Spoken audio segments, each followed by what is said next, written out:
મધ્યપ્રદેશના ઝાબુઆમાં ભયંકર અકસ્માત થયો છે। લગ્નમાંથી પરત ફરતા પરિવારને કાળ ભેટ્યો। અકસ્માતમાં એક જ પરિવારના 9 લોકોના મોત થયા છે। 4 બાળકો, 2 પુરુષ અને 3 મહિલાના મોત। સિમેન્ટથી ભરેલી ટ્રક વાન પલટી ગઈ, કારનું કચ્ચર ઘાણ નીકળી ગયો। અકસ્માત બાદ ટ્રક ચાલક ઘટના સ્થળેથી ભાગી ગયો છે। પોલીસે મૃતદેહોને હોસ્પિટલ ખસેડી વધુ તપાસ હાથ ધરી છે। તો સિમેન્ટથી ભરેલી આ ટ્રક પલટી મારી ગઈ। ઘટના સ્થળેથી ટ્રક ચાલક ભાગી ગયો છે। અકસ્માત કર્યા બાદ મધ્યપ્રદેશના ઝાબુઆમાં ભયાનક અકસ્માતની ઘટના બની છે।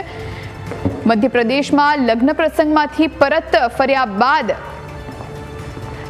રસ્તામાં એક જ પરિવારના 9 લોકોના અકસ્માતમાં મોત થયા છે, જેમાં બાળકોનો પણ સમાવેશ થાય છે। 4 બાળકો છે, પુરુષ અને મહિલાઓ પણ મોતને ભેટી છે।